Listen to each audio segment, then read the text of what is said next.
सही है, मैं जानता हूँ कि मैं गलत कर रहा हूँ, पर मैं बुराई को छोड़ नहीं सकता और अच्छाई को धारण कर नहीं सकता। मेरे अंदर वो शक्ति नहीं है बुराइयों को छोड़ने की, बल्कि मैं जानता हूँ कि बुराई जो मैं कर रहा हूँ ना वो गलत कर रहा हूँ।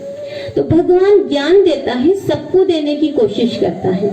आपको क्या लगता है भगवान ने एक को ही ज्ञान दिया होगा?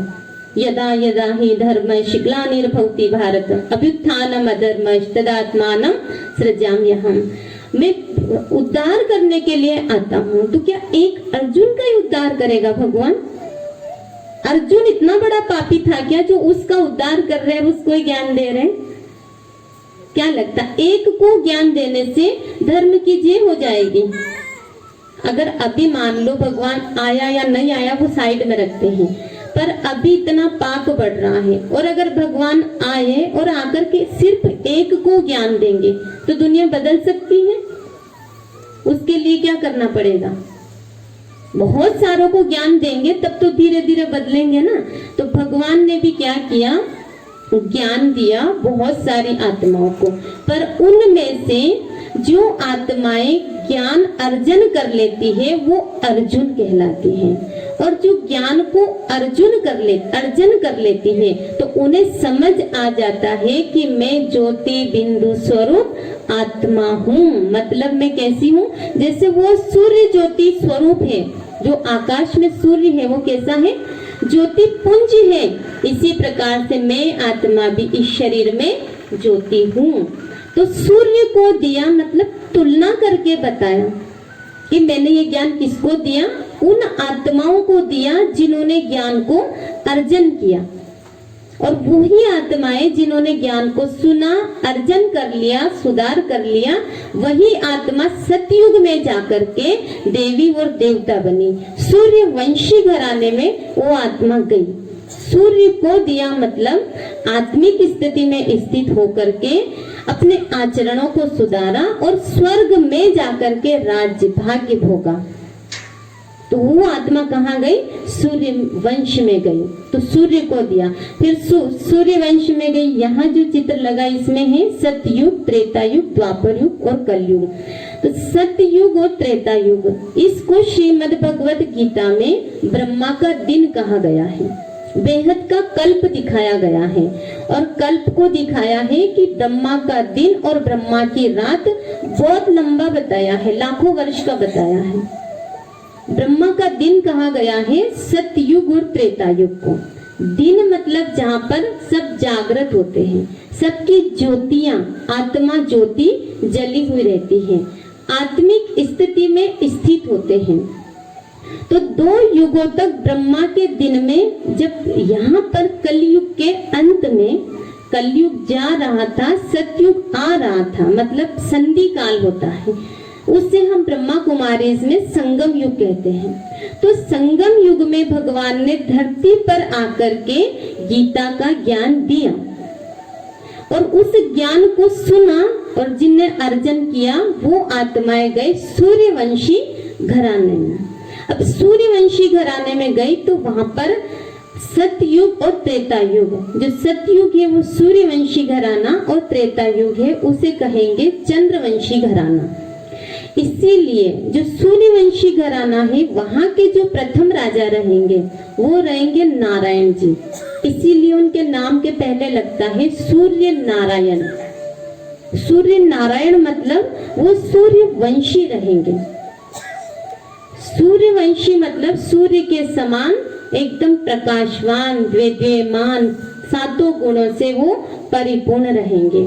इसलिए उनको कहा गया सूर्य नारायण, यानी कि नारायण जो रहेंगे वो सूर्य कुल के रहेंगे, सूर्य वंश के रहेंगे। तो एक युग सतयुग में और त्रेता युग, 2 युगों तक ये ज्ञान चलता है, जो भगवान ने कल्प के आदि में, मतलब सतयुग शुरू हो गया उससे भी पहले संगम युग में भगवान ने, संधि काल में भगवान ने आकर के ज्ञान दिया, और इस ज्ञान के आधार पर फिर सतयुग और त्रेता युग की स्थापना हुई। और वहां पर आत्माओं ने क्या किया, उस ज्ञान को जीवन में रखा। इधर ध्यान दे, सभी बहुत गहरा विषय है, सबका ध्यान इधर होना चाहिए।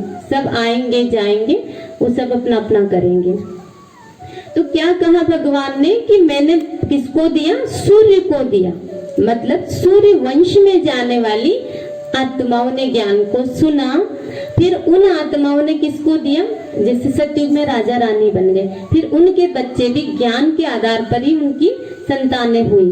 वो जो बच्चे हुए वो भी ज्ञानी बच्चे गए। दूसरा, मैंने ज्ञान सूर्य को दिया, यानी कि सभी आत्माओं को दिया। फिर आत्माओं ने ज्ञान सुना, फिर क्या हुआ? सूर्य को दिया। सूर्य ने किसको दिया? मनु को दिया।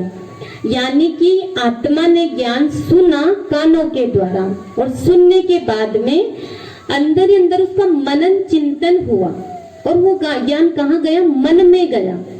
जैसे यहाँ सुना, बहुत सारे ऐसे होते हैं यहाँ पे सुना और सुन करके यहीं पे झटक गए। कल पूछेंगे क्या क्या सुनाया था, नहीं पता। अगर कोई घर जाके भी पूछेंगे क्या सुन के आए, तो कहेंगे पता नहीं है, पर बहुत अच्छी बातें थी। तो वो मन तक नहीं लेके गए। पर कोई कोई जो देवी देवता बनना चाहते हैं, उन्होंने क्या किया? उस ज्ञान को अंदर मनन चिंतन किया। आत्मा ने सुना कानों के द्वारा, और फिर कहाँ गया? वो मनु को दिया, मतलब मन को दिया कि तू इस पर चिंतन कर। पर चिंतन, पर दर्शन छोड़ करके इस पर चिंतन कर। तो कहाँ गया? वो मन के पास गया। जब मन ने मनन चिंतन किया तो अंदर से क्या हुई? इच्छा जागृत हुई कि सही बात है, ये कलयुग का अंत समय चल रहा है। सही बात है, विनाश होने वाला है। एकदम नजारे दिख रहे हैं। जो यहाँ ज्ञान दिया जा रहा है, इसको धारण कर लेना चाहिए। तो क्या हो गई? इच्छा हो गई। यानी कि मनु ने किसको दिया? इक्ष्वाकु को दिया। मतलब इच्छा हो गई कि अब मुझे सुधरना ही है, अब मुझे बदलना ही है, क्योंकि मैं बदलूंगी तो क्या बदलेगा? युग बदलेगा।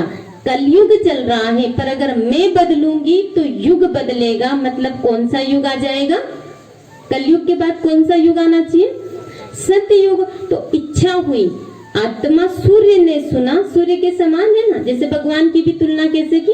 हजारों सूर्य से भी तेजोमय। अब वो हजारों सूर्य से तेजोमय है, हम एक सूर्य के बराबर होंगे। है तो हम भी ज्योति, वो महाज्योति। तो आत्मा ज्योति ने ज्ञान सुना। आत्मा ने फिर कहाँ लेके गई? मन तक लेके गई, यानी कि मनु को दिया, और मनु ने कहाँ लेके गया? मनन चिंतन हुआ, और फिर इच्छा जागृत हुई कि मुझे अब सुधरना है। इस प्रकार से सुधर गए तो यहाँ के नर और यहाँ की नारी ही क्या बन गए?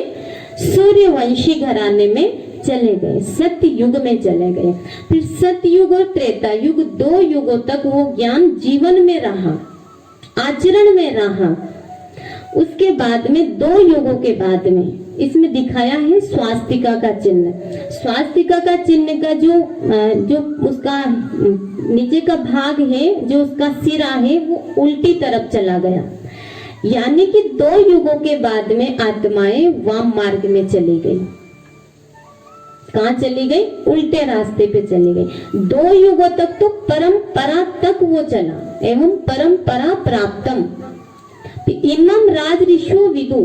2 युगों तक उनके जीवन में रहा, और उसके बाद में द्वापर युग से वो शास्त्रों में चला गया, किताबों में चला गया। राज ऋषियों ने ग्रंथ लिख डाले कि ऐसा आचरण करना चाहिए, जीवन जीने के सिद्धांत लिख दिए, क्योंकि जीवन जो जी रहे थे उनमें सिद्धांत खत्म हो गए थे। तो द्वापर युग से क्या लिखे? वो राज ऋषियों तक चला गया। तो द्वापर युग में जब कोई भी बात आती थी, परेशानी आ जाती थी, या कोई धर्म भ्रष्ट कर्म भ्रष्ट काम करता था, तो शास्त्रों को पढ़ के उनसे वो शास्त्रों से राय लेते थे। शास्त्रों को पढ़ करके सत्कर्म में प्रवीण हो जाते थे, प्रवृत्त हो जाते थे। द्वापर युग में उस शास्त्रों में रहा द्वापर युग तक। फिर कलयुग आ गया। तो कलयुग में कहा गया? स्वास्तिका का चिन्ह उल्टे हाथ की तरफ चरम पर चला गया। कलयुग के आते आते सा कालीन इही महता योगो नष्ट परंतप। कलयुग के कली काल के आते आते वो योग जो आदि में सिखाया था, जो राज ऋषियों ने द्वापर युग में लिखा था, वो योग कलयुग के आते आते एकदम खत्म हो गया।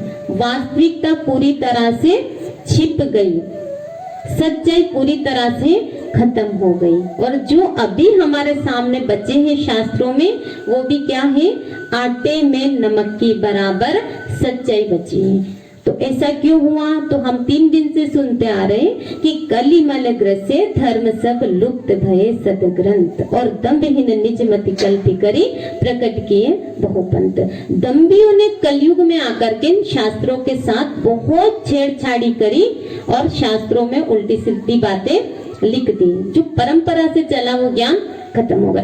भगवान कहते हैं कि ये ज्ञान फिर से कलयुग के अंत में ना तो शास्त्रों में बचा ना आचरण में बचा, इसलिए मैं फिर से आ करके तुम्हें बता रहा हूँ। तू मेरा सखा है ना, इसलिए मैं बता रहा हूँ। मैंने पहले भी दिया था। कब दिया था? कलयुग के आदि में, और अब फिर से दे रहा हूँ कलयुग के अंत में, और फिर तुझे फिर भी दूंगा, क्योंकि ये एक चक्र है, 5000 साल का चक्र है जो नियमित रूप से घूमता रहता है। ये समय का चक्र भी कहते हैं इसे, काल चक्र भी कहा गया है इसे, और सृष्टि का चक्र भी कहते हैं। अच्छा, जैसे समय चल रहा है तो अभी हम क्या करते? जैसा जैसा समय, जैसा देश वैसा देश, जैसा समय वैसे हम ढल जाते हैं। ढलते कि नहीं ढलते? पहले के जमाने में माताएं क्या करती थी? ऐसे पीसती थी, गट्टी से पीसती थी। अब चक्की आ गई है, घर घर में इलेक्ट्रिक चक्की आ गई है। अगर कहीं की माता अब भी कहे कि मैंने तो पहले घट्टी फेरी थी, घट्टी से मैंने तो आटा पीसा, मेरी बहू भी घट्टी ही चलाए, तो क्या बहू मानेगी? मानेगी? नहीं मानेगी। तो सास ने घट्टी से किया था काम, सास कुएं से पानी लाती थी, पर बहू के लिए स्वीकार कर लिया ना कि अब नल से पानी भरना है, अब आटे से चक्की से पीसने हैं गेहूं।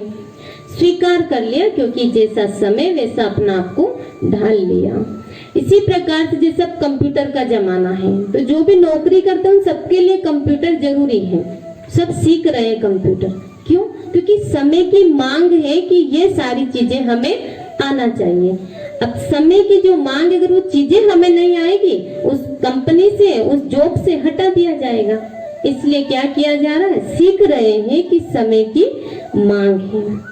तो इसी प्रकार से वर्तमान समय की मांग है कि हमें हमारे अंदर महाभारी परिवर्तन करना है, क्योंकि ये जो समय चल रहा है ये महाभारी परिवर्तन का समय चल रहा है। और कहते हैं इसीलिए समय के बारे में कि एक लीप चलता नहीं, बदले हरदम रंग, और वही सफलता पाएगा जो चले समय के संग। रीति पकड़कर मत कभी बैठो होकर शांत, क्योंकि परिवर्तन तो है जीवन का सबसे बड़ा सिद्धांत। जो समझ नहीं पाते समय के इशारों को, उन्हें रोंद देती गर्दिशे जमाने की। जो समय चल रहा बहुत तीव्र गति से आगे बढ़ रहा और बहुत भारी परिवर्तन का समय चल रहा। अगर हम चाहे कि हमें नहीं बदलना है, तो आप चाहो या नहीं चाहो, समय विकराल रूप धारण कर लेगा, समय मजबूर कर देगा हमें बदलने के लिए। इसलिए समय से पहले, समय रहते अपने अंदर उन दिव्य गुणों को जागृत कर ले, उन अच्छाइयों को जागृत कर ले, नहीं तो मजबूर कर देगा समय कि हमें बदलना पड़ेगा। जैसा अभी कोरोना आया था, बहुत बड़ा पाठ पढ़ाना आया था। वो पहले 2-4 मेहमान आते थे तो क्या करते थे? कौन पसीने में भीगे, कौन इतनी मेहनत करे। मेहमान आए और उस दिन खाने की छुट्टी, कहाँ जाएंगे? मेहमानों को भी ले जाओ और घर वालों को भी ले जाओ, बुक कर लेंगे, या तो होटल पे जाएंगे या होटल से घर में खाना ले आएंगे। कोरोना आ गया, उसने पाठ पढ़ा दिया कि घर का खाना खाना चाहिए। बाहर का खाना प्रदूषित भी होता है, उससे बीमारियां भी होती है, वो गलत भावनाओं से भी बनाया जाता है। पाठ पढ़ा है ना, उसने मजबूर कर दिया घर में बैठने के लिए। पहले कहते थे समय नहीं है, समय नहीं है, लो उसने बिठा दिया। तो समय इतना बलवान है, इसीलिए इसको काल चक्र कहा जाता है। काल चक्र, काल आता है ना, किसी को नहीं छोड़ता है, अपने गर्त में काल सबको समा लेता है। तो ये जो समय चल रहा है, सतयुग, त्रेता युग, द्वापर युग और कलयुग, तो अभी जो समय है कलयुग का भी अंत समय चल रहा है। 5000 साल का एक कल्प होता है और इसमें 4 युग होते हैं। एक युग 1250 वर्ष का होता है। आधा समय स्वर्ग कहलाता है और आधा समय नर्क कहलाता है। सतयुग, त्रेता युग स्वर्ग और कलयुग, द्वापर, नर्क। सतयुग, त्रेता युग ब्रह्मा का दिन और कलयुग, द्वापर, ब्रह्मा की रात। तो अभी क्या चल रही है, रात या दिन? रात चल रही ना। और कैसी रात चल रही है, क्या कहते हैं, घोर कलयुग है, मतलब घोर रात चल रही है। और घोर रात के बाद में क्या आता है, सवेरा। बहुत सुंदर स्वर्णिम सवेरा आता है, सुहावना मौसम आता है। घोर रात के बाद ही तो सवेरा आएगा। तो अभी घोर कलयुग चल रहा है और घोर कलयुग के बाद में क्या आने वाला है, स्वर्णिम सवेरा आने वाला है। और उसमें जाने के लिए अभी हम नेक्स्ट में जानेंगे, उसके लिए पास चाहिए हमें। ऐसे ही एंट्री नहीं हो जाएगी स्वर्णिम युग में जाने के लिए, एक पास चाहिए। तो जो सतयुग और त्रेता युग में आत्माएं थी वो 16 कला संपूर्ण थी, संपूर्ण निर्विकारी थी, मर्यादा पुरुषोत्तम, अहिंसा, परमो धर्म, देवी देवताएं थे।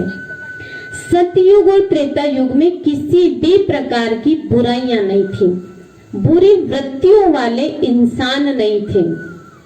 वहां पे किसी भी प्रकार के राक्षस, असुर नहीं थे। दिन में, ब्रह्मा के दिन में, मतलब दोनों युगों में। पर अब आप लोग कहेंगे कि हमने तो शास्त्रों में, पुराणों में, सीरियलों में देखा है कि वहां पर तो थे, लिखा है ना, सतयुग और त्रेता युग में। त्रेता युग में कौन था, राम जी के अपोजिट राम जी एक्टर थे, विलेन कौन था, रावण था। सीता जी को किसने चुराया था, रावण को। पर अभी हम बता रहे हैं, हमें भगवान ने बताया कि सतयुग और त्रेता युग में किसी भी प्रकार की बुरी वृत्ति, दृष्टि, कृति वाले मानव नहीं थे। पर आप हमारी बात कैसे मान लोगे, इतना आसान थोड़ी है मानना। तो हमारी बात नहीं, हम शास्त्रों की बात आपको बताएंगे। और कहां से बताएंगे, रामायण में ही लिखा हुआ है। जैसे आप लोगों ने कहा कि सीता को रावण ने चुराया था, पर कौन सी सीता को चुराया था, हाँ? देखो रामायण में ही स्पष्ट लिखा है कि वहां पे ऐसे लोग नहीं थे, राक्षस नहीं थे। रामायण की और राम राज्य की हम महिमा करते हैं, तो उसमें बहुत सुंदर हम दोहा चौपाई बोलते हैं। तो वो क्या है कि देविक देहिक भौतिक तापा, राम राज्य नहीं काहुई व्यापा। बोलते हैं ना रामायण में, रामायण तो हर सबने सुन रखी होगी। देहिक देविक भौतिक तापा, राम राज्य नहीं काहुई व्यापा। ना तो वहाँ देविक ताप था, ना वहाँ देविक भौतिक ताप था, ना देहिक ताप था, तीनों प्रकार का था। अब देविक ताप का मतलब कि प्राकृतिक आपदाएं वहां पर, देविक ताप यानी देवी प्रकोप, हम कहते हैं ना कोई बुरी आत्माओं का साया आ गया है, देवी प्रकोप आ गया है, तो वहाँ किसी प्रकार का देविक ताप नहीं था।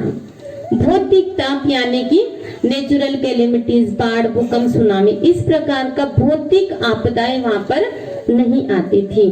और देहिक ताप यानी कि शरीर से संबंधित बीमारियां, विकृतियां वहां पर नहीं थी।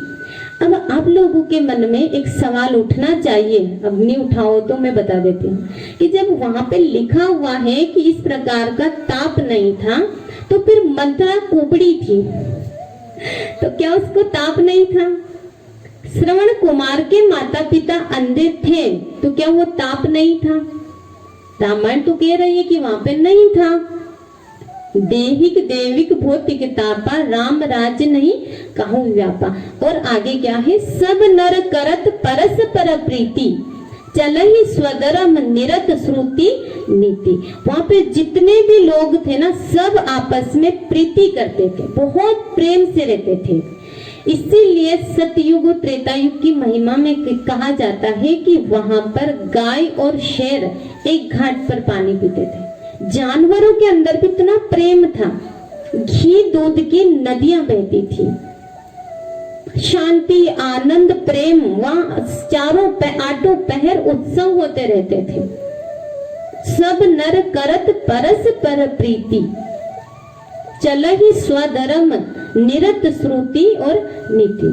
कोई भी अमर्यादित कर्तव्य वहां पर नहीं किया जाता था, सब नियम मर्यादाओं के अंदर रहते थे। इसीलिए राम जी के पहले लगाते हैं मर्यादा पुरुषोत्तम राजा रामचंद्र जी। राम जी जैसे मर्यादा पुरुषोत्तम थे, ऐसे ही उनकी प्रजा के सारे लोग थे, उनके राज्य के सारे लोग थे, वहां के सारे लोग थे। इसलिए कहते हैं ना कि राम राजा राम प्रजा राम साहूकार, बसे नगरी जिए दाता धर्म का उपकार। क्या था वहां पे? जैसे राम जी थे ऐसे ही वहां उनकी प्रजा थी, और वैसे ही वहां के जो साहूकार लोग थे वो थे। और क्या था? बसे नगरी, जितने भी बसते थे उनकी नगरी में, बसे नगरी जिए दाता, सब देवता थे, और धर्म का उपकार था, अधर्म का काम वहां पर नहीं किया जाता। फिर धोबी कहां से आया? धोबी तो धर्म का कार्य नहीं कर रहा था, उसने तो लांछन लगाया था सीता माता पर। तो क्या लगता है, यहाँ तो महिमा गलत है, यहाँ पर जो दिखाया जा रहा है उसमें कहीं ना कहीं समझने में मिस्टेक हो रही है। फिर आगे रामराज की महिमा सुनते, जब पढ़ा ना रामायण में, बहुत सुंदर महिमा जो हमने ब्रह्मा कुमारी में सुना, वो पूरा का पूरा कहीं इधर बिखरा पड़ा है रामायण में, पर स्पष्ट लिखा हुआ है।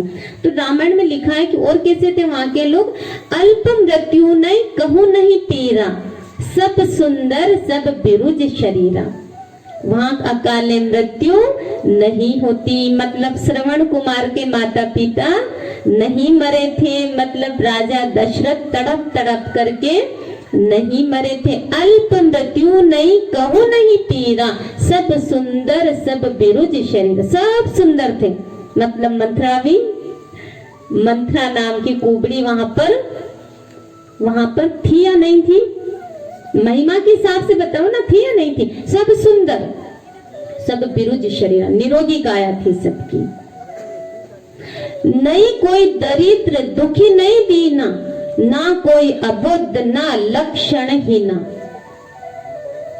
कोई लक्षणहीन नहीं थे, कोई ऐसा काम नहीं करते थे। सब कैसे थे? दरिद्र नहीं थे, गरीब नहीं थे। जैसे राम ऐसी ही प्रजा, ऐसी ही साहूकार, सब मर्यादा पुरुषोत्तम थे। और कैसे थे? तो वहां लिखा है, रामायण में ही लिखा है कि सब निर्दम्ब धर्म रत पुनि, सब लोग निर्दम्ब थे, कोई अहंकार नहीं था।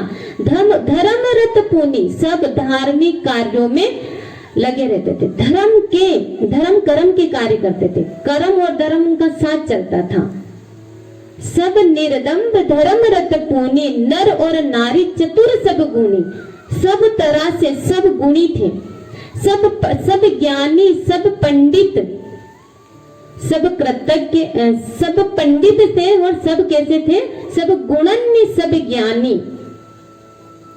सब कृतज्ञ नहीं कपट सयानी, सब एक दूसरे का उपकार मानते थे। और उन लोगों के अंदर छल कपट नहीं, कपट सयानी, छल और कपट वहां पर नहीं था। कहां पर? कहां की बात चल रही है?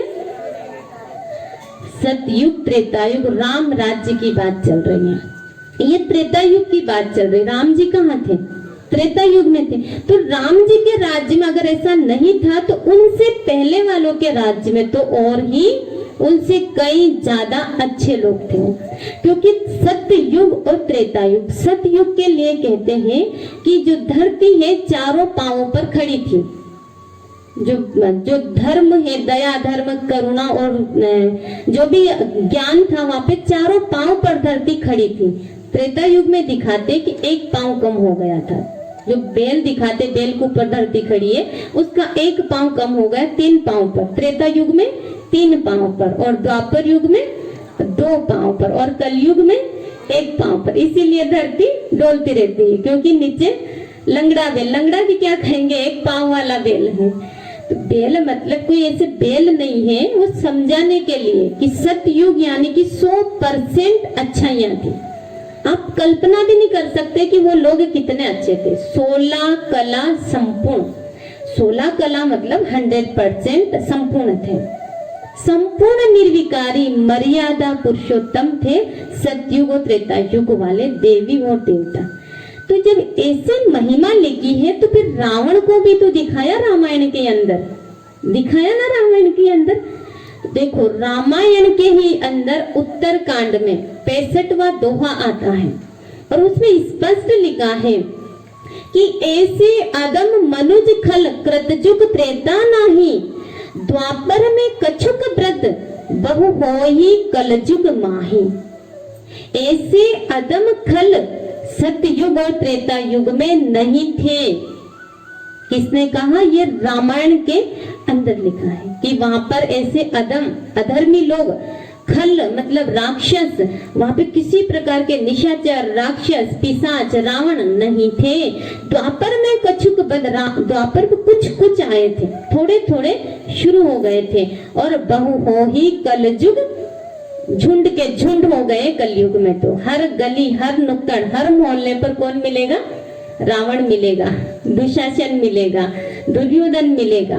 इसीलिए कहा कि किस रावण की बाहें काटूं, किस रावण को आग लगाऊं, जन जन रावण घर घर लंका, इतने राम कहां से लाऊं, घर घर कंसा हुआ है पैदा, इतने श्याम कहां से लाऊं। पूरी दुनिया क्या बन गई है? कंस पूरी, रावण पूरी, कौरव क्षेत्र, रौरव नर्क बन गया है। तो ये सारे असुर जो है वो कहाँ है?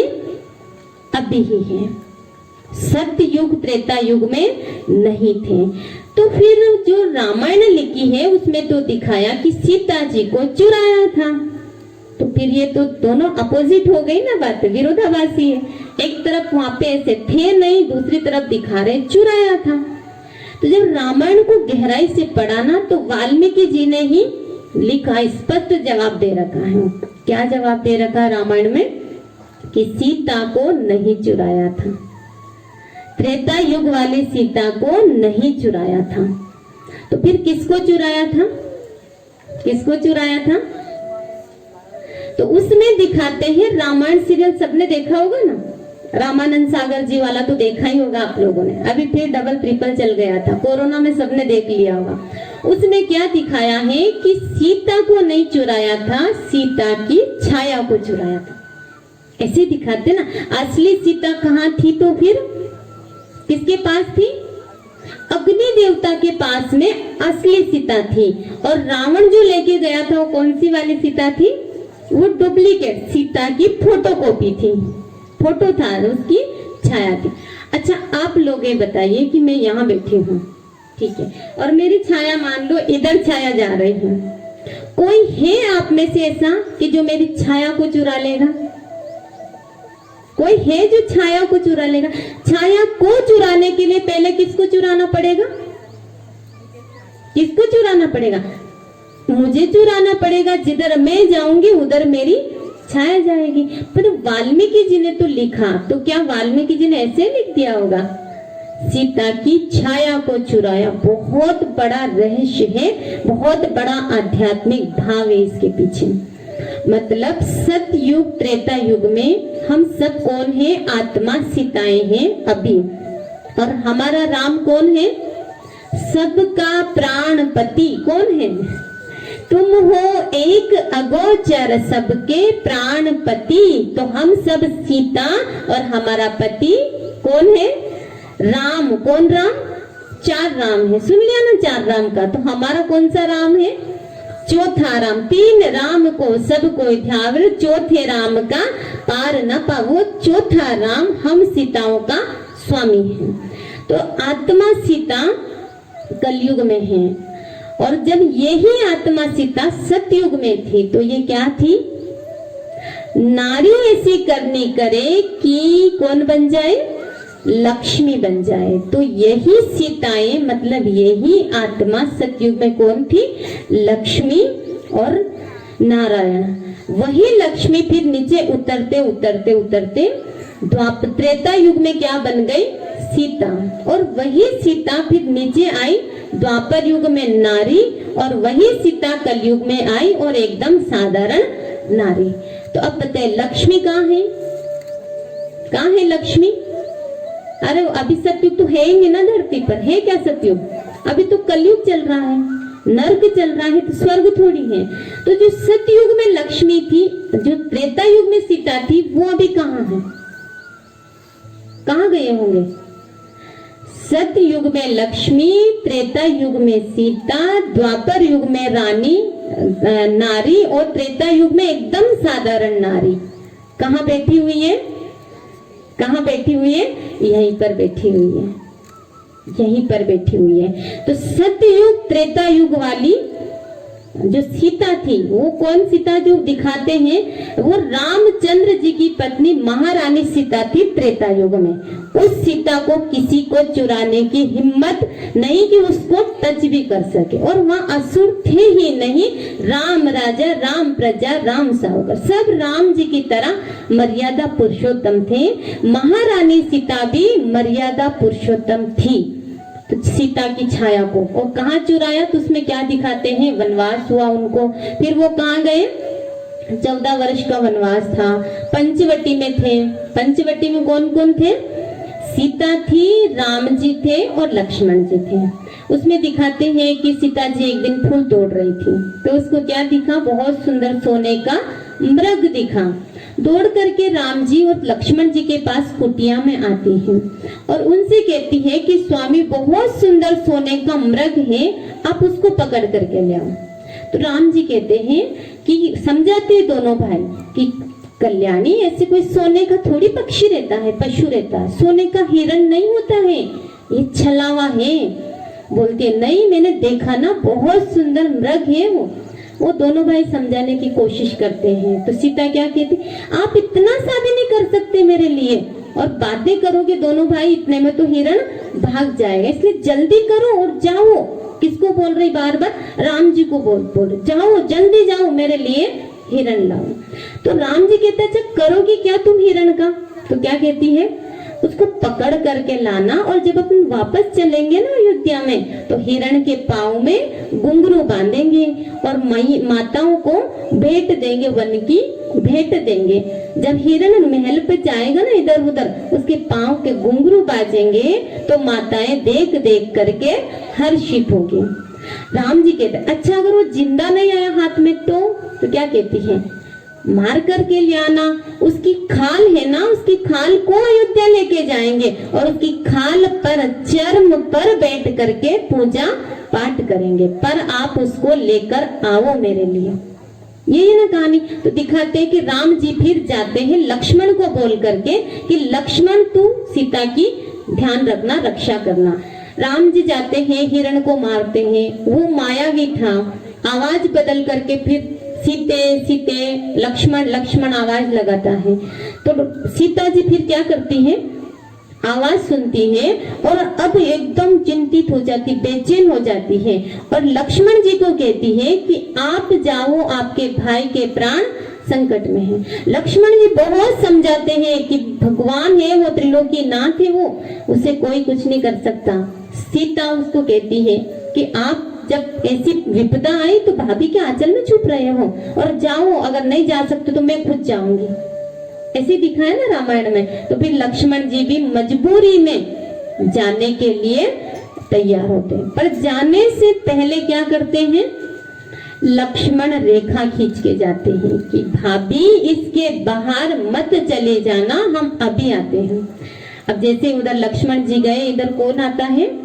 साधु के वेश में रावण आता है, भिक्षा के लिए भिक्षा मांगता है और सीता जी को हरण करके अशोक वाटिका में, लंका में ले जाता है।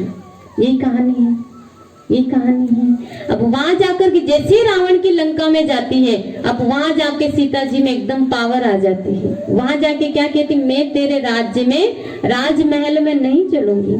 तो वहीं पे फिर अशोक ट्री के नीचे बिठाते हैं, अशोक वाटिका में उसका प्रबंध करते हैं। अब अच्छा ये बताइए कि कि कोई भी आप लोगों को अगर दिख जाए हिरण बहुत चमक रहा, तो क्या आप लोग ऐसे समझेंगे कि ये सोने का है? क्या सीता जी पहचान नहीं पाई होगी? और चलो सीता जी को बहुत सुंदर दिखा होगा, पर राम जी हिरण को मारने के लिए तैयार हो गए होंगे। पत्नी की बात मान करके मर्यादा पुरुषोत्तम राम हिंसा करने पर उतारू हो सकते हैं?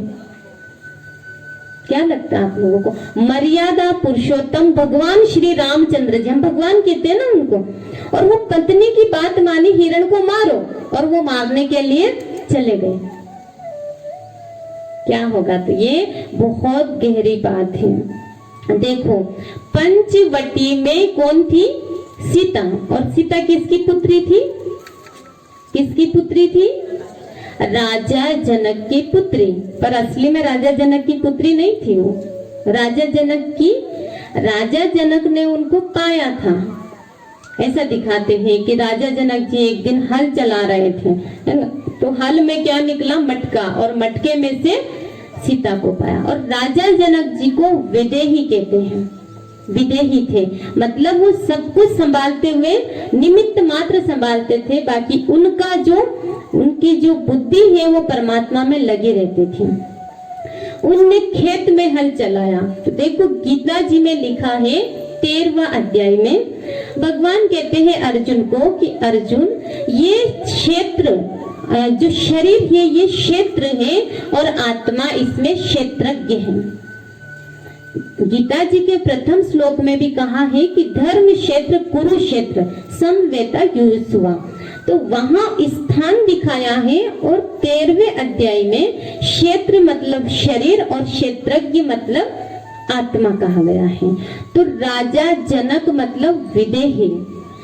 विदेही यानी कि जब हम परमात्मा की ध्यान में बैठते हैं, इस शरीर रूपी क्षेत्र में आत्मा क्षेत्रज्ञ, आत्मा जब विचरण करती है और धीरे धीरे आत्मा इस शरीर के भान से ऊपर उठती है, अपनी समस्त क्रियाओं को, अपनी बुद्धि को हटा करके यहाँ जब केंद्रित करती है, भ्रकुटी के मध्य में इस मस्तक रूपी मटके में केंद्रित करती है, तो यहाँ पर कौन मिलती है?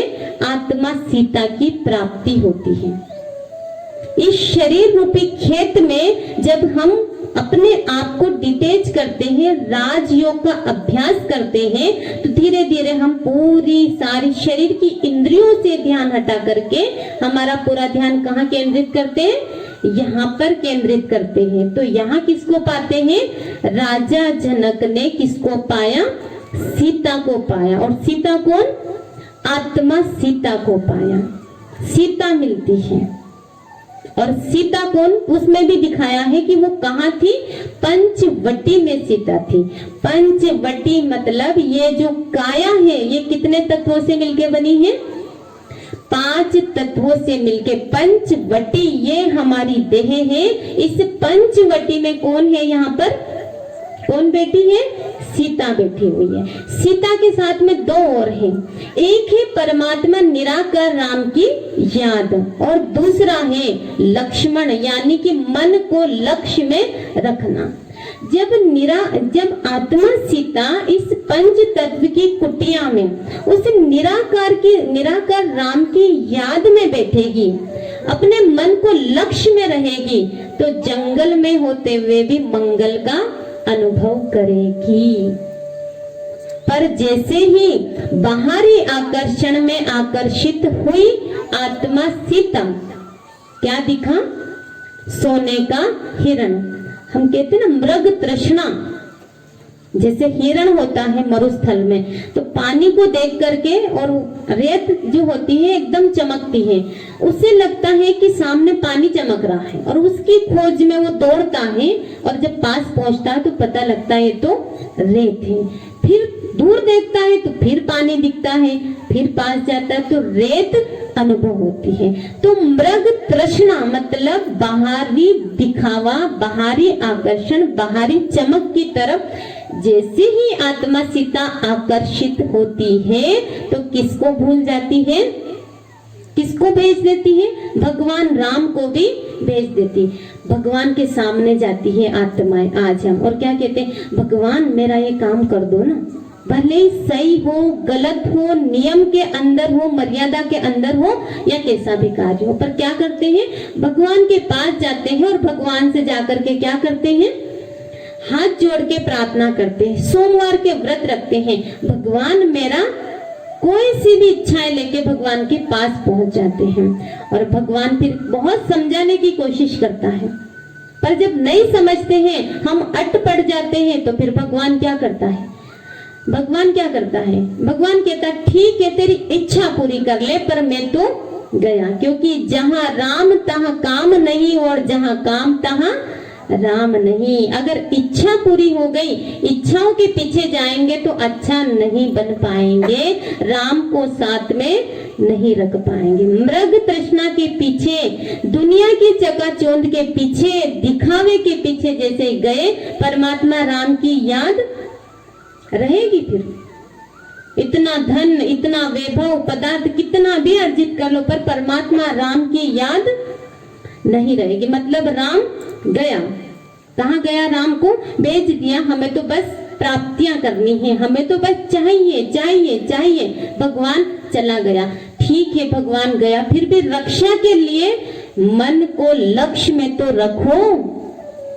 इस जीवन की प्राप्तियां, कोई चलो मुझे कलेक्टर बनना है, उसके बाद में तो फिर इच्छाएं छोड़ दो, मुझे ये इतना बड़ा मकान पाना है, इतनी जमीन जायदाद खरीदनी है, उसके बाद में तो मन को लक्ष्य में रख लो।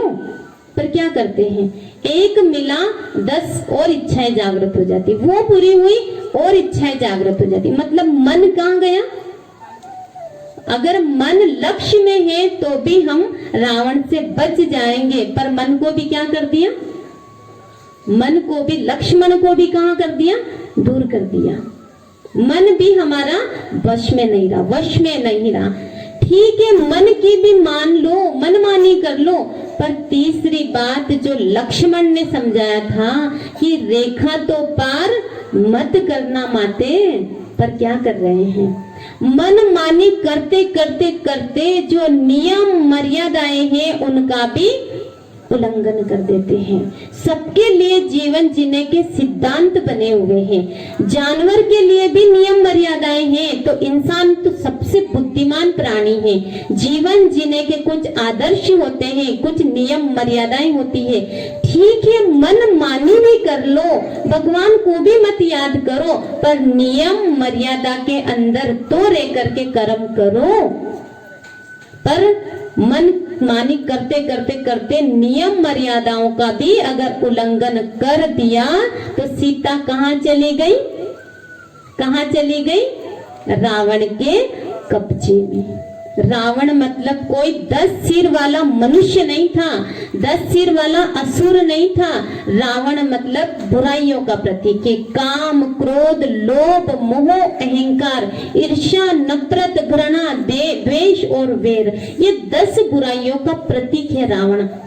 भगवान को याद नहीं करेंगे, मन को लक्ष्य में नहीं रखेंगे, नियम मर्यादाओं का पालन नहीं करेंगे, तो क्या होगा? रावण आ जाएगा, रावण कब्जा कर लेगा आत्मा सीता के ऊपर। और इसीलिए दिखाया कि रावण चुरा करके ले गया। और कहाँ लेके गया? भगवान राम ने जंगल में थी, हिरन चाहिए था, तो लो राम ने जब चाहिए चाहिए चाहिए तो राम ने क्या किया? पूरी सोने की लंका दिलवा दी, ले अब खुश रह ले। पर वहां जाके सीता जी को फिर अकल आई, तो लंका सोने की थी, पर फिर वो सोने की लंका में भी फिर उसको समझ आया कि मैंने तो कितनी बड़ी गलती कर दी, कितना बड़ा कि मैंने नियम मर्यादाओं का भी उल्लंघन कर दिया, मन को भी मैंने वश में नहीं रखा और भगवान को भी मैंने याद नहीं किया। रियलाइज हुआ फिर आत्मा सीता को। कब? जब एकदम कलयुग में आकर के एकदम रावण की जब उसकी गिरफ्त में आ गई, तो आत्मा सीता को रियलाइज हुआ कि सचमुच मैंने क्या कर दिया। और जब रियलाइज हुआ तो फिर रोई, हे राम, हे प्राणनाथ, हे भगवान, खाना पीना सब त्याग दिया, अब तो आप ही आओ, मेरी रक्षा करो। भगवान फिर परमात्मा ने क्या किया, निराकार भगवान राम बहुत भोला है, इसीलिए उनका नाम क्या है, भोलानाथ। तो फिर जब सीता जी की अकल, सीताओं की अकल, अब सीता मतलब कोई बहनों की बात नहीं है, सीता मतलब आत्मा की बात है। भाई बहन सबकी आत्मा कौन है, सीता, और सबका प्राणपति कौन है, निराकार राम। तो जब परमात्मा को पुकारा तो फिर परमात्मा जब जब होत धर्म की हानि, फिर भगवान आया और आकर के क्या किया, अंदर के रावण को मारा। पहले तो देखो राम नहीं आए, उससे पहले सीता ने अपनी रक्षा कर ली। क्या दिखाते उसमें कि रावण उसकी जेल वहां पे बैठे अशोक वाटिका में, पर रावण को ललकार रही अकेली सीता कि रावण, अब दिखाते ना रावण एक दिन आता है चंद्रहास लेकर के खड़ा, वो तलवार लेकर के, आज तो कुछ भी हो जाए मैं सीता को अपनी रानी बना करके रहूंगा, जबरन लेकर आ जाऊंगा पर आज तो ला करके रहूंगा। तो सीता जी इधर जैसे वो बैठी थी, जैसे रावण की आहट आती है तो ऐसे पल्लू ले लेती है ना, मुंह मोड़ लेती है, पल्लू ले लेती है और एक तिनका उठाती है, और तिनका उठा के क्या कहती है कि रावण अगर तूने एक कदम भी आगे बढ़ाया तो तू जल करके राख हो जाएगा, तू जल करके भस्म हो जाएगा। ये दिखाते ना, और रावण उसकी लंका में होते हुए भी सीता को छू नहीं पाया। अच्छा आप लोग भी थोड़ा सा विचार करें, विवेक लगाए कि जिस दिन रावण ने सीता का हाथ पकड़ा था, पंचवटी में से कैसे लेके गया था रावण, हाथ पकड़ करके लेके गया था, उस दिन सीता जी की ये वाली पावर कहाँ गई थी। आज तो हाथ लगा देगा तो तू जल करके राख हो जाएगा, सिर्फ तेरे 7 टुकड़े हो जाएगा। उस दिन तो पूरा पकड़ कर ही ले गया था, उसको कंधे पे उठा करके लेके गया था। तो उस दिन ये जलाने वाली पावर कहाँ चली गई थी सीता की, क्यों, क्योंकि उस दिन सीता का ना तो मन वश में था, ना सीता नियम मर्यादाओं में थी, ना परमात्मा राम की याद थी, इसलिए रावण की जेल में गई थी। पर अब जैसे ही समझ आया कि मैंने नियम मर्यादाओं को तोड़ा, गलती करी, तो क्या किया, मन को भी लक्ष्य में किया हूं, लक्ष्मण से भी माफी मांगी, मुझे माफ कर दो लक्ष्मण जी, मुझे माफ कर दो राम जी। राम परमात्मा को भी याद किया, निराकार राम को भी, और मन को भी लक्ष्य में किया। जैसे मन को लक्ष्य में किया, परमात्मा से बुद्धि का कनेक्शन जोड़ा, तो आत्मा सीता के अंदर खोई हुई पावर पुनः जागृत हो गई। आत्मा के अंदर की जो शक्तियां थी, सुख, शांति, आनंद, प्रेम, पवित्रता, ज्ञान और शक्ति, ये जागृत हो गई, अंदर की पवित्रता जागृत हो गई। अब दुनिया की कोई भी शक्ति उसे टच भी नहीं कर सकता है। पावर, अंदर की पावर बाहर आ गई राम की याद से, और जहां राम को याद किया वहां पे स्वयं राम भी आ जाएगा सीता को फिर से लक्ष्मी बनाने के लिए, फिर से त्रेता युग की रानी बनाने के लिए। तो वो राम आ गया है। कल भी कहा था, परसों भी कहा था, बार बार इसलिए कह रहे हैं कि ये बात थोड़ी अंदर चली जाए कि भगवान आ गया है। तो इस प्रकार से ये एक 5000 साल का साइकिल है। सत्य युग, त्रेता युग, द्वापर युग और कल युग भी बीतने वाला है। अब ये संधि काल चल रहा है, यहाँ लिखा हुआ है, बीच में दिख रहा है। सत्य युग और कलयुग के बीच का एक समय होता है, इसे संगम युग कहते हैं। अभी संगम युग चल रहा है, संधि काल चल रहा है। सतयुग आने वाला है और कलयुग जाने वाला है। और अभी ये जो समय है, इस समय में आत्म शुद्धिकरण अगर कर लेंगे, हमारे अंदर के रावण को मार देंगे, मन को लक्ष्य में कर लेंगे, तो हम ही आत्माएं सतयुग में चली जाएगी। ये समय चल रहा है मनुष्य से देवी और देवता बनने का। कहते ना, मनुष्य से देवता की एक करत ना लागे वार, ये अभी का समय है। अब इसमें कई सारों को लग रहा होगा कैसे मान ले कि ये अभी का समय है और ये 5000 साल का ही कल्प है। तो अच्छा ये बताइए, महाभारत को हुए कितने साल हुए, कोई को पता है? महाभारत को हुए 5000 साल हुए हैं और महाभारत के अंत में ही लिख दिया है कि जब फिर से महाभारत जैसी स्थिति घर घर में कायम हो जा तो समझ लेना यही महाभारी महाभारत फिर से होने वाली है। तो अब घर घर में क्या चल रहा है? चल रही कि नहीं चल रही महाभारत? महाभारत चल रही है। शास्त्रों में वेद व्यास जी और जितने भी शास्त्र लिखने वाले थे बड़े विद्वान थे। उन्हें पता था कि आगे जाकर के कलयुग वाले मनुष्य गड़बड़ करेंगे, इसलिए उन्होंने क्या किया, कलयुग की अंतिम निशानियां पहले ही लिख दी। जैसे होता है ना, अब कोई बच्चा है छोटा सा, अब 5 साल का बच्चा है, ये बच्चा बूढ़ा होगा 100 साल का होगा तो उसकी निशानियां रहती है कि नहीं? कुछ बुढ़ापे की निशानियां होती है कुछ। क्या निशानियां होती हैं?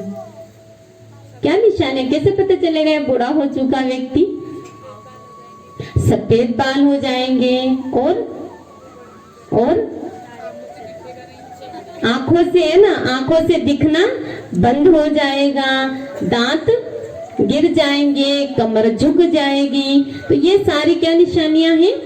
ये बुढ़ापे की निशानियां हैं। इसी प्रकार से कलयुग की भी निशानियां शास्त्रों में पहले ही लिख दी है, क्योंकि उन्हें पता चल रहा था कि जो मनुष्य है आगे जाकर के गड़बड़ करेंगे। जैसा कि अभी कहते हैं ना बहुत सारे, अभी हम यहाँ बता रहे कि कलयुग खत्म होने वाला है, पर आपने तो सुन रखा होगा कि अभी तो कलयुग का प्रथम चरण है। कलयुगे प्रथम चरणे जम्बू रेवा खंडे। अभी तो कलयुग रेंग करके चल रहा है, अभी तो कलयुग का छाया पड़ी हुई है। ऐसे देखा सुना है ना आप लोगों ने? तो अभी तो कितना बचा कलयुग? 4,32,000 वर्ष का कलयुग है और उसमें से सिर्फ 5,000 वर्ष निकले बीते हैं।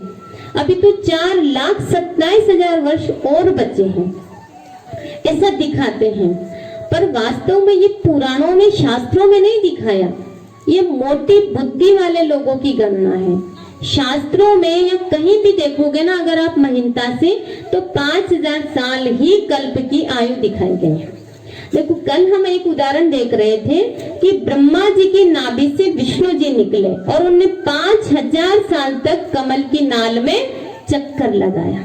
और उसमें ये दिखाया है कि एक पुराण में, विष्णु पुराण में, कि ब्रह्मा जी जब निकलते हैं कमल के फूल पर तो वहां बैठ कर के पूछते हैं कि मैं कौन हूँ। चारों तरफ पानी ही पानी दिखाई दे रहा था, तो कहते मैं कौन हूँ। तो नीचे विष्णु जी लेटे हुए थे क्षीर सागर में। विष्णु जी कहते हैं कि जो मैं हूँ वही तुम हो और जो तुम हो वही मैं हूँ। यानी कि जो सतयुग में विष्णु जी थे उन्हें पूरा 5,000 वर्ष लगता है ब्रह्मा बनने में। विष्णु जी सतयुग में और ब्रह्मा जी कलयुग का साधारण मनुष्य। इसीलिए विष्णु जी की पूजा होती है और ब्रह्मा जी की पूजा नहीं होती है, क्योंकि वही आत्मा 5,000 का चक्कर लगा करके ब्रह्मा बन जाती है। तो ये पुराण में है उदाहरण। आप कहोगे कहाँ है ऐसा? तो लो पुराणों में लिखा हुआ है कि 5,000 साल लगते हैं। 5,000 साल में विष्णु ही ब्रह्मा बन जाते हैं। महाभारत को अभी 5,000 साल हुए हैं और 5 ऐसी स्थिति हो जा तो फिर से होने वाला है, यानी कि वो स्थितियां हो रही है, मतलब वो समय अंत का आ गया है। इसलिए कलयुग की निशानियां हैं। पर जो शास्त्र लिखे गए थे उस समय कलयुग की सच में छाया पड़ी थी। जैसे छोटा बच्चा होता है, उसका 5वां बर्थडे मना रहे हैं। 5वां बर्थडे मनाएंगे तो कोई ग्रीटिंग कार्ड लाएंगे और उस पे लिखेंगे कि ये बच्चा जो है अभी 5 साल का है, ठीक है ना। अब बहुत सुंदर ग्रीटिंग कार्ड था। उस बच्चे के माता पिता ने उस कार्ड को संभाल करके एक अटीचे में रख दिया। बच्चा बड़ा हो गया, बच्चा जवान हो गया, उसकी शादी हो गई, वो बूढ़ा हो गया, अब वो 95 साल का हो गया है, एकदम बिस्तर पे लेटा हुआ है, पड़ा हुआ है। अब उस अटैची को खोल करके उसमें जो कार्ड था, ग्रीटिंग कार्ड, उसे पढ़ेंगे। उस कार्ड को पढ़ेंगे तो उसमें क्या लिखा होगा? कितने साल का है? कितने साल का है? 5 साल का। और जो अभी लेटा हुआ है वो कितने साल का है? 95 साल का। उसमें लिखा अभी तो ये 5 साल का है, अभी तो इसकी विद्या आरंभ भी नहीं हुई, अभी तो ये रेंग करके चलता है। कलयुगे प्रथम चरणे जम्बू रेवा खंडा, अभी तो रेंग करके चलता है। तो जब बच्चा 5 साल का था तब लिखा गया था, पर अभी तो बच्चा बूढ़ा हो गया है। अब आप लोग जो बताइए कि जो दिख रहा हूं सही है या लिखा हुआ सही है? क्या कहेंगे? दिख रहा हुआ ही सही है, लिखा हुआ भी सही है, पर वो कब सही था? वो 90 साल पहले के हिसाब से सही है, उस समय तो 5 साल का ही था ना। पर अभी तो ये है कि बूढ़ा हो चुका, अब 5 साल का नहीं तो 95 साल का हो चुका। इसी प्रकार से कलयुग भी अभी बच्चा नहीं है, कलयुग थोड़ा सा बच्चा है, थोड़ा सा बच्चा। कैसे मान ले? तो कलयुग के सारे बुढ़ापे के लक्षण शास्त्रों में लिखे हुए हैं। अब सबको भी पता होगा कलयुग की अंतिम निशानियां, पर सबसे मुख्य निशानियां जो है उनका थोड़ा सा जिक्र करेंगे। कलयुग की निशानियों में दिखाते हैं कि जब 4 कुएं का पानी एक कुएं में समा जाए, पर एक कुएं का पानी भी 4 कुओं में नहीं समा पाए, तो समझ लेना ये कलयुग का अंत चल रहा है। अभी 4 कुएं क्या है? 4 कुएं से अभिप्राय है कि 4 बच्चों को माता पिता अकेले ही मेहनत मजदूरी करके पालेंगे, पोसेंगे, बड़ा करेंगे, शिक्षा देंगे, और जब बड़े हो जाएंगे बच्चे, वो अच्छी जॉब प्राप्त कर लेंगे, माता पिता बूढ़े हो जाएंगे, तो इन बूढ़े माता पिता को 4 बेटे भी नहीं संभाल पाएंगे। या तो बारी बारी से रखेंगे या बागवान फिल्म की तरफ बंटवारा कर लेंगे। तू माँ को रख, मैं बाप को रखूं, तू 3 महीने रख, मैं भी 4 महीने रखूं। अगर इतना भी नहीं करेंगे ना तो क्या करेंगे? सरकार ने बहुत सुंदर व्यवस्था चालू कर दी है, वृद्धा आश्रम। 4 बेटे कौन संभाले, कौन झंझट पाले? माँ बाप का। पति पत्नी दोनों नौकरी में हैं, बच्चे बच्चियों को प्राइवेट स्कूल में पढ़ाना रहता है, कौन इनकी सेवा करे? इसलिए क्या करो, सरकार ने जो खोल रखा ना वृद्धाश्रम, वहां पर छोड़ दो। माँ बाप ने कितना किया उन औलाद के लिए, और वो क्या कर रहे हैं? अगर कहीं के वृद्धाश्रम में, चलो लोक लाज से डर के वृद्धाश्रम में बहुत कम छोड़ते हैं, वैसे आजकल लोक लाज ज्यादा नहीं देखते हैं। वृद्धाश्रम में नहीं छोड़ते तो क्या कर लेते हैं? घर में रखते हैं। पर कैसे रखते हैं? ताने सुना सुना करके उनको जिंदा लाश बना देते हैं। इनके लिए इतना करो, इनका ये ध्यान रखो, उनको बिल्कुल भी सम्मान नहीं, उनकी कोई पूछ परख नहीं, जानवर से भी बदतर हालत कर दी है माँ बाप की। और क्या कहते? रूप धरती पे माँ बाप का उस विधाता की पहचान है। क्या किया जा रहा विधाता के साथ में? क्या कहेंगे? कलयुग की छाया पड़ी है। एक तरफ दिखाते हैं कि त्रेता युग में श्रवण कुमार था जो अंधे माता पिता को कंधे पे बिठाकर तीर्थ यात्रा पर ले गया था, और आज के कलयुगी श्रवण कुमार जिंदा माता पिता को वृद्धाश्रम में मरने के लिए छोड़ आते हैं। कलयुग की छाया कहेंगे इसे। फिर शास्त्रों में दिखाया है कि जब कन्या मुख से वर मांगने लग जाए तो समझ लेना कलयुग का अंत समय चल रहा है। आज तो मांगना तो दूर की बात, बताती भी नहीं माता पिता को। फिर है कि जब नारी केस सज्जा में लग जाए, केस सवारने लग जाए, समझ लेना कलयुग का अंत है। महाभारत में दिखाते हैं कि द्रौपदी ने प्रतिज्ञा ली थी, जब तक मैं दुशासन का रक्त नहीं लगाऊंगी तब तक बाल नहीं बांधूंगी। इतनी बड़ी प्रतिज्ञा थी, बाल खोलना बहुत बड़ी बात थी। और आज सबसे ज्यादा खर्चा अगर करती है तो किस पे करते? महिलाएं नहीं, पुरुष भी। सबसे ज्यादा किस पे? हेयर स्टाइल पे सबसे ज्यादा खर्चा किया जा रहा है। आत्मा का श्रृंगार हो रहा या नहीं हो रहा, इस पे ध्यान नहीं दिया जा रहा। कितनी वैल्यूज धारण कर रहे हैं, अंदर कितने गुण हैं, कितने सत्कर्मों में हम लगे हुए हैं, इस पे ध्यान। किसका मेकअप कर रहे हैं? केस सज्जा कर रहे हैं। क्या है ये? फिर दिखाते हैं शास्त्रों में कि जब गाय विस्ता में मुंह डाले, एक तरफ तो कहते गाय हमारी माता है और गाय माता गंदगी खाने लग जाए, गाय कन्या और ब्राह्मणों का अपमान होने लग जाए, तो समझ लेना कलयुग का अंत समय है। क्या हो रहा तीनों के साथ में? कन्याओं के साथ में क्या हो रहा है आप सब जानते हैं। कन्या भाई के साथ, पिता के साथ, कोई के भी संग में आज सुरक्षित नहीं है। कन्या को दुर्गा का रूप माना जाता है। एक तरफ तो कन्या की पांव धो के पूजा की जाती है, अमृत पिया जाता है, पूजा की जाती है नवरात्रि में, और दूसरी तरफ उन्हीं कन्याओं के साथ में, तो ये कलयुग की छाया कहेंगे।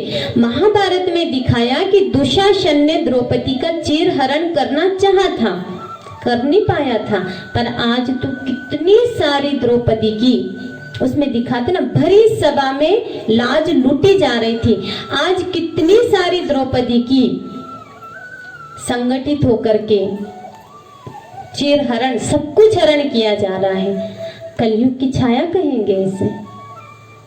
पूत कपूत भले ही माता नहीं कुमाता, और जब माता कुमाता बन जा तो फिर ये धरती पाप ढोने में सक्षम नहीं रहेगी। तो क्या बन गया है, ये धरती वेश्याओं का अड्डा बन जाएगी।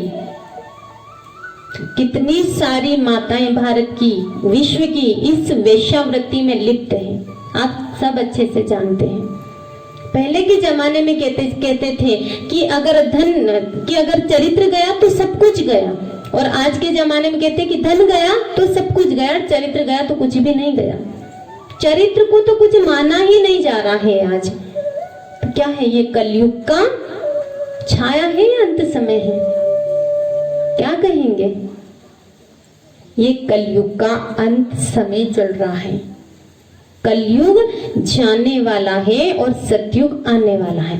अच्छा, आने वाला है ये मतलब कहीं ऊपर से टपक जाएगा? सतयुग चला गया है, कलयुग आ गया है। आ गया मतलब ऊपर से आया कलयुग, तो कौन लेकर के आया कलयुग को? कौन लाया? हम सब मिलकर के कलयुग को लेकर आए हैं। तो हम सबको मिल करके सतयुग को भी लाना पड़ेगा। कहाँ लाना पड़ेगा? पहले यहाँ लाना पड़ेगा।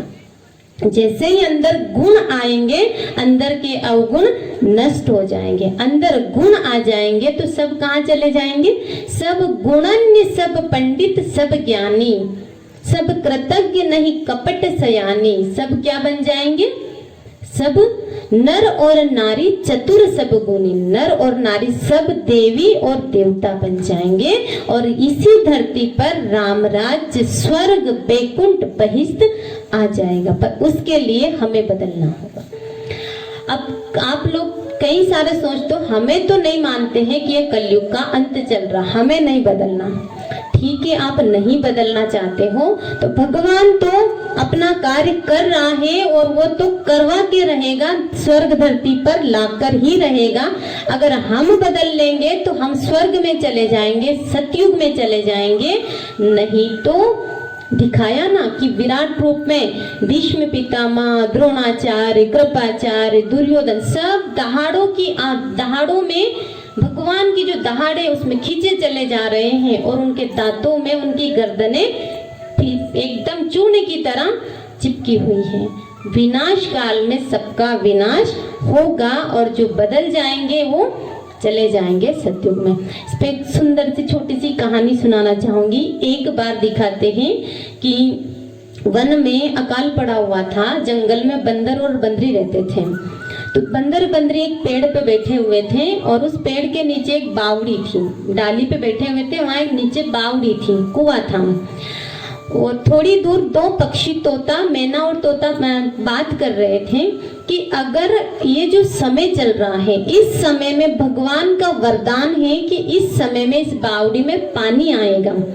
अगर ये बंदर और बंदरी जब पानी आएगा उस समय अगर नीचे कूद गए तो ये देवी देवता, ये राजा रानी बन जाएंगे।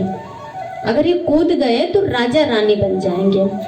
अब दोनों ने बात सुनी, तोता मैना की बातें दोनों ने सुन ली, और देखा तो सचमुच बावड़ी एकदम उफान पर आ गई। अब जैसे ही उफान पर आई तो बंदरी ने तो तुरंत छलांग लगा दी, और बंदर को संकल्प आ गया कि कहीं ऐसा तो नहीं है ये छलावा हो, ये धोखा हो। ऐसे कोई कूदने से भी राजा बन सकता है क्या? कूदने से कहीं मनुष्य बन सकते हैं क्या? ये तो धोखा लग रहा है मुझे। अब देखता हूँ अगर ये बंदरी स्त्री बन जाएगी ना, इसके बाद में मैं भी कूद जाऊंगा। पानी तो है, इतना जल्दी तो सूखेगा नहीं। तो क्या किया, बंदरी तो तुरंत कूद जाती है और जैसे कूदी और पानी नीचे चला जाता। पानी जैसे ही नीचे गया, बंदर डाली पे बैठ के देख रहा था। सचमुच बहुत सुंदर युवती नजर आती। बंदर सोचता रहे तो सचमुच सही बात निकल गई, तो भी तुरंत डाली छोड़ करके कुएं में छलांग लगा देता है। अब आप बताइए, बंदर मनुष्य बना होगा? बना होगा? क्यों? पानी इतने जल्दी सूख गया होगा? इतना जल्दी पानी सूखता है क्या? पानी सूख गया था क्योंकि वो साधारण उफान नहीं था, वो परमात्मा की कृपा थी, परमात्मा की मेहर थी, परमात्मा के द्वारा दिया गया अमृत था। अब जैसे ही बंदर कूदा तो बंदर के पांव टूट गए। अब बंदरी बाहर निकल के आकर के सीढ़ियों के पास बैठ जाती है बाहर। उस समय वहां का राजकुमार जंगल में शिकार खेलने के लिए आया हुआ था। देखता बहुत सुंदर नौजवान युवती बावड़ी के बाहर बैठी हुई है। उससे अपने राज्य में ले जाकर के अपने राज्य की रानी बनाने का, अपनी रानी बनाने का प्रस्ताव रखता है। वो महिला कहती है, वो युवती कहती है, आप जो कहो मैं तैयार हूँ, क्योंकि मुझे नहीं पता मैं कहाँ से आई हूँ, मैं कौन हूँ। मैं आपके साथ भले ही चलने के लिए तैयार हूँ, पर आप पहले इस कुएं में बंदर गिरा है मेरे सामने, उस बंदर को निकाल दो, फिर मैं आपके साथ चलूंगी। तो कहते हैं इतने में एक मदारी बंदर को ढूंढता ढूंढता आता है। उसको अच्छे बंदर तो मिल नहीं रहे थे, तो राजा राजकुमार ने कहा कि इस कुएं में लंगड़ा बंदर है, उसको निकालो। मदारी ने बंदर को निकाला और बंदरी राजा के राजकुमार के साथ राजमहल में गई। लंगड़े बंदर को मदारी ने अपने खेल में शामिल कर लिया और वो खेल दिखाने के लिए, तमाशा दिखाने के लिए राजमहल में लेकर के रोज जाता था। ऊपर महल पर से वो रानी उस बंदर को देखती थी। अब ये लंगड़ा बंदर नाचता था तो ऊपर वो बंदरी जोर जोर से, वो रानी जोर जोर से हंसती थी और नीचे वाला लंगड़ा बंदर जोर जोर से फूट फूट के रोता था। बंदर को पता था ये वही बंदरी है और ये रानी बन गई राज में, और ही ज्यादा दुर्गति को पा गया हूँ। बंदरी को नहीं पता था, बंदर को पता था। तो ये है समय का महत्व। अगर समय के इशारों को समझ लेंगे तो हम ही नर से नारायण और नारी से लक्ष्मी बन जाएंगे। नहीं तो अगर रह जाएंगे ना इसी में, अभी तो शास्त्रों में तो लाखों वर्ष पड़ा लिखा हुआ है, अभी तो कलयुग की छाया पड़ी हुई है, अभी थोड़ी विनाश होने वाला। विनाश हमारे लिए नहीं रुकेगा, महाकाल हमारा इंतजार नहीं करेगा। अगर हम कूद जाएंगे, भगवान के द्वारा दिए गए ज्ञान से अंदर का शुद्धिकरण कर लेंगे तो देवी देवता बन जाएंगे, नहीं तो बंदर की जैसी दशा होगी। तो इस प्रकार से ये सृष्टि चक्र है। इसके नीचे हम जानेंगे भारत के उत्थान और पतन की कहानी, कि किस प्रकार से हमारा भारत सोने की चिड़िया था, विश्व गुरु था, और वही भारत आज क्या बन गया, कंगाल बन गया है। इसका ऐसा पतन कैसे हुआ है? तो सबसे प्रमुख बात कि भारत में रहने वाले व्यक्तियों का उत्थान जब होता है तो भारत का उत्थान था। भारत में रहने वाले व्यक्ति जब पतन की ओर गए तो भारत का पतन हो गया। अब फिर से हमें सबको मिलकर के भारत का उत्थान करना। कहते ना, नारे तो लगाते बड़ा अच्छे से कि भारत की सेवा कौन करेंगे, तो क्या कहते, हम करेंगे, हम करेंगे, ऐसे कहते ना। हम बदलेंगे तो जग बदलेगा, हम बदलेंगे तो युग बदलेगा। नारे लगाने से बस नहीं बदलेगा, उसके लिए कुछ करना पड़ेगा, और कुछ करना पड़ेगा मतलब गुणों को धारण करना पड़ेगा और अवगुणों को छोड़ना पड़ेगा, देह अभिमान को छोड़ना पड़ेगा, आत्मिक अभिमान को जागृत करना पड़ेगा। तो भारत उत्थान में था, यानी कि इस धरती पर देवी और देवताओं का राज्य था। सतयुग त्रेता युग में देवी देवताओं का राज्य था। ये भारत बहुत सुंदर सोने की दुनिया थी, बहुत सुंदर बगीचा था, हेवन था। और धीरे धीरे धीरे धीरे फिर आत्माओं के अंदर जैसे ही विकार आते गए तो भारत हमारा पतन में चला गया। पर इसको ऐसे समझ नहीं आएगा, इसको एक सुंदर सी कहानी है हमारे शास्त्रों में। हिंदू धर्म में भी है, मुस्लिम धर्म में भी है और बाइबिल में भी है। बाइबिल में दिखाते हैं एडम और ईव की कहानी। कुरान में जो आती है वो मुस्लिम धर्म में, उसमें दिखाते हैं एडम